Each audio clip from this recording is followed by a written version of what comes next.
Bueno, en esta oportunidad vamos a continuar el ciclo de entrevistas y en el día de hoy lo tenemos a Jorge Elizondo, vicepresidente de la Asociación de Abogados Laboralistas de Rosario, donde en una entrevista anterior nos había quedado pendiente el análisis del control de constitucionalidad, los fallos del máximo tribunal del país, como es la Corte Suprema de la Nación Argentina, analizando lo que fue en el video anterior, la reforma judicial aprobada para el Poder Judicial de la Nación por el gobierno actual de Alberto Fernández. Jorge, buenos días y decime cómo ves el tema este del control de la constitucionalidad en los diferentes países del mundo, en lo que se conoce como derecho comparado, cómo es la situación en los grandes países del norte, por ejemplo. Bueno, por empezar, nosotros sabemos bien que nuestra Constitución estuvo inspirada en la Constitución norteamericana y que el famoso control de constitucionalidad en nuestro país se llama control difuso de constitucionalidad. ¿Por qué? Porque cualquier juez puede declarar la inconstitucionalidad de una ley y no aplicarla. ¿Se entiende? Es decir, el control difuso implica eso, que no hay un órgano, un tribunal constitucional, que pueda determinar, que sea el encargado de determinar si una ley es constitucional o no lo es. No tenemos eso. Y la Corte no es un tribunal constitucional. Es la Corte Suprema de Justicia de la Nación. ¿Qué ocurre aquí? Esta cuestión del control difuso de constitucionalidad implica que cualquier juez de provincia, cualquier juez nacional, cualquier juez federal, puede declarar la inconstitucionalidad de una ley para el caso concreto, para el caso ventilado en el proceso. No, esto no implica una declaración general de inconstitucionalidad y que a partir de ahí esa ley no se va a poder aplicar, como si estuviera derogada. Sin embargo, en la práctica, como esto en definitiva se ha generalizado en una forma, digamos, exagerada, como bien lo dice Julio Mayer, recientemente fallecido, gran juez, gran jurista, argentino, cordobés, dice que nuestra práctica judicial tiene muy a flor de piel la llamada declaración de inconstitucionalidad.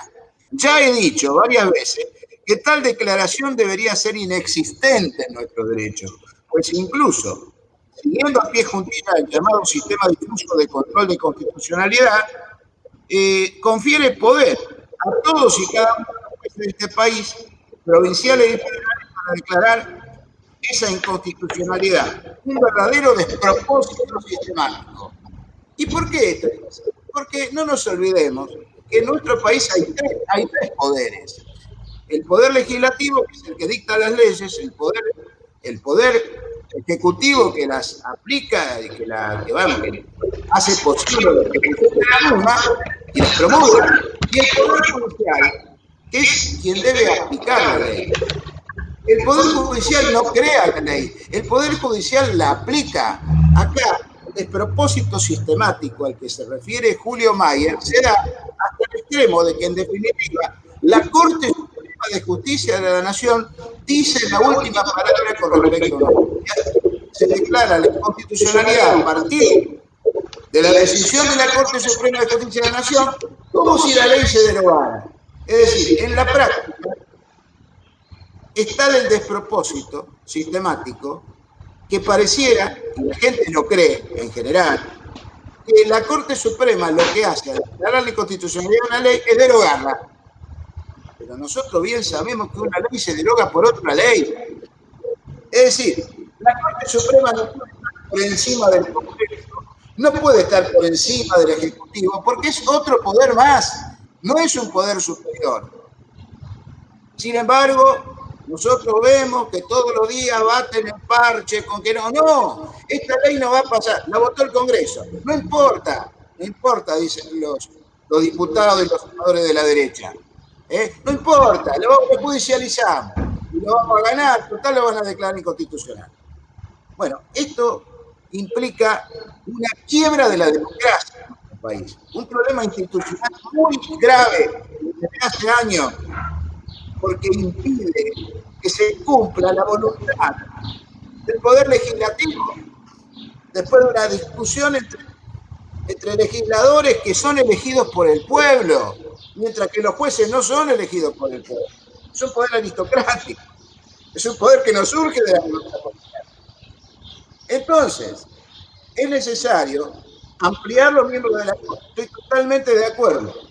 Es necesario que la Corte se divida en salas, porque no es posible que la Corte entienda en cualquier cosa. No es posible, por ejemplo, la Corte Suprema actual, como nación, no hay un solo laboralista. Tampoco lo hay en la Corte Suprema de la Provincia, hay que decirlo. No hay un solo laboralista.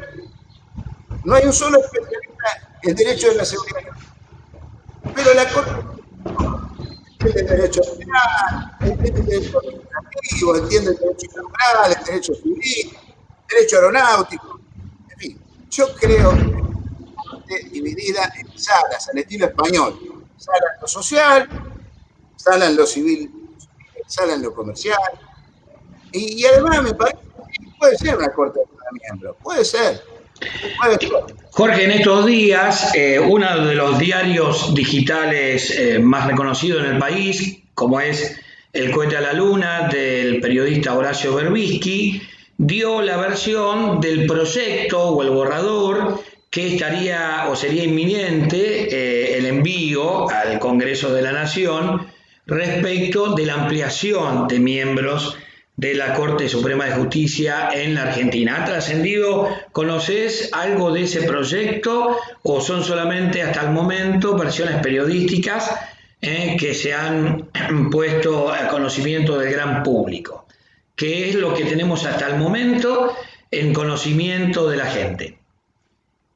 Son versiones periodísticas, pero que se fundan realmente en las ideas que se discuten, ¿no?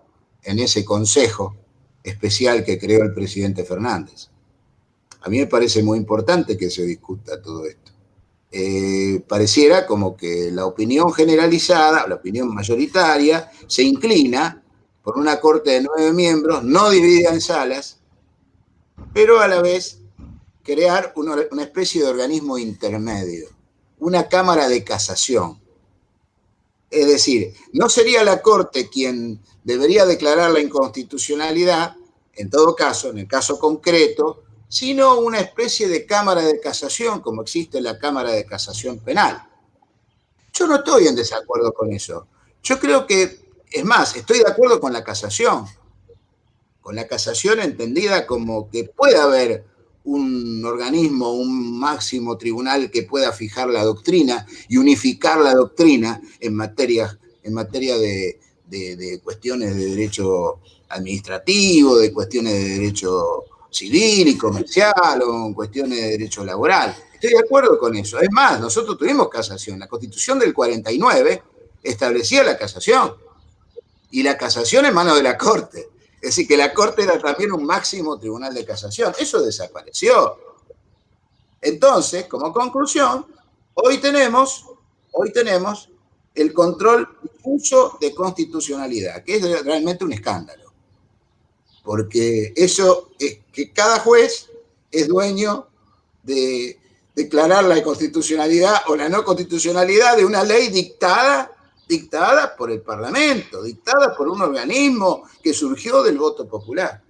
Entonces, creo que puede existir un tribunal constitucional, pero no tendría nada que ver con la Corte Suprema. La Corte Suprema tendría que resolver en última instancia, cuando existen algunos problemas en el proceso que afectan el derecho de defensa, que afectan desde ese punto la Constitución, que afectan el derecho de defensa de las partes. Muy bien.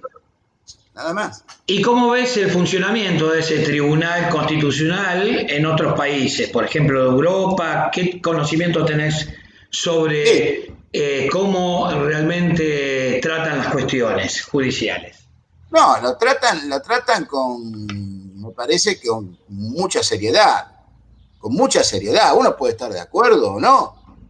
Desde el punto de vista ideológico, uno puede estar de acuerdo con algunas decisiones, por ejemplo, el Tribunal Constitucional de España. Pero el Tribunal Constitucional de España a veces ha definido claramente cuestiones que los tribunales, que son la herencia del franquismo, ¿no?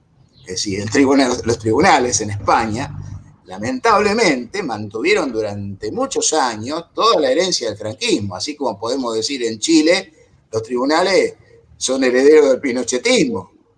Pero ese Tribunal Constitucional a veces ha dictado decisiones inspiradas en el respeto de la Constitución Española de 1978, que son contrarias a los intereses, digamos, de los sectores más concentrados del poder.